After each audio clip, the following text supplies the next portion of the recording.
Nice church here. Yeah. Have you ever played in church before? Yes, of course. Of course. I think most of the people have never played in a church. So, yeah, first of all, maybe it's a good thing to explain to the audience that we've been on a tour. Yeah. And this is already our last day. So I want to say to you that it was a pleasure working with you. For me too. And yeah, actually, I want to start with my last question. Because, before we started this whole tour, I had prepared some questions for you, and every night I ask some questions to you, but we never get to the end because you keep talking about other stuff. So yeah, let me start with this. Where do you see yourself in a couple of years? What are your plans for the future? I think I will get old. Maybe I hope, life is so beautiful that I hope that I will continue doing what I'm doing. I hope continue meeting people, nice people, and this is exactly what happened all my life. It wasn't really easy sometimes, but I've met a lot of and beautiful things in my life. So the next project is to stay, as I said yesterday, is still on a good, have a good health, and continuing doing this stuff, and continuing dreaming and having fun. Okay. So far you have released 2 solo albums, I think. Yes. On Peter Gabriel's label called Real World. Yeah. And you just recently released another album with Skip McDonald. Yeah. Are you already working on new material for a solo album? Actually, we never stopped working, so it's just about, I think this is for record companies and people. But we never stop, and I always play, I always record, I always try to, for example, when I have a good day, I make a good song about that day.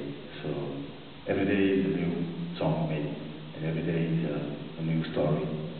So of course, the next album is already finished. Not exactly finished, because it's never finished, but we can say that I'm working on it. Yeah. Okay. So you also know that this whole concept is called World Session. Yeah. And we get to know a little more about the artist, you. But maybe it's also a good thing to, if you can explain a bit about the country where you're from, Mauritania. Of course. Who knows Mauritania here? So you see? No, but this is the woman in front also said, because I think a lot of Dutch people know Mauritania by name, but have no clue about anything else. Actually, that's good, because usually people don't know where is Mauritania, of course. It's a quiet country on the desert, a lot of sand, and we have twice territory is too big. We have a lot of territory if you want. I know that you need places here. And so we can give you the visas and everything, you can come. And Mauritania is like everywhere in Africa. I think people are, I would say, innocent, because they didn't take any decision for them. And everything, it goes like, political things are really complicated in Africa, because since a long time, as you know, that the colonialism, the imperialism was really violent. And so we still on that problematic, because we couldn't see our independence. And so it's really difficult to see these countries like normal countries, because people are completely lost. But without that, people continuing living and having fun and having trying to have good life.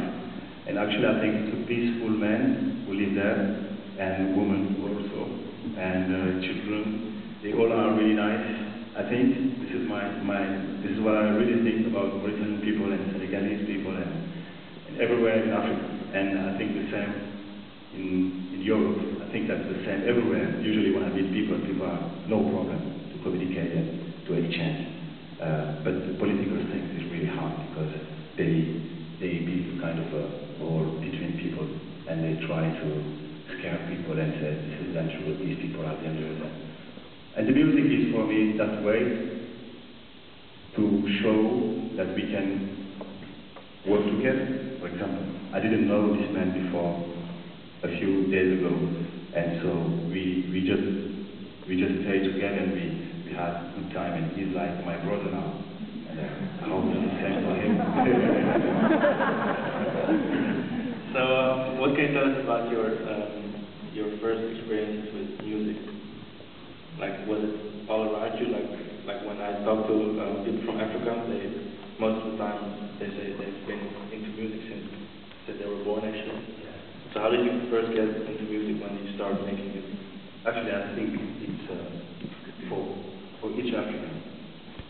Music is everywhere because we still living with natural things everywhere. We listen to the nature, of course, because of the development, what we call the modernism. Everything is really more complicated now, but music is everywhere. My grandmother was singing all the time, my father also, and my mother also was playing, but just for fun. In Africa you have, in Mauritania for example, to be a musician or an artist, we don't know what that means, an artist or a musician. In Africa we have griot, what we call griot in French, father to son. You can be a singer by traditional songs and telling the story of this family or the other family story, and these people are special singers and special traditional music. They know to do it, so it's not easy for an artist to become someone, you know, that people respect just because that you're doing some music or it's completely different. And so you're saying to be considered like a real artist in Mauritania, you have to be, your father has to be an artist as well? Yeah, my father used to be an artist, and now things have really changed, but before that it was really hard to come and say, okay, I'm an artist, I'm playing this music, do you like it? Or people say, no, we prefer the traditional rhythm, or we prefer this man we used to do, or maybe, I don't know. It's not really easy, but on the same time, they are really curious. And music was, for me, something who saved my life. Really, I can say that, because I was moving all the time.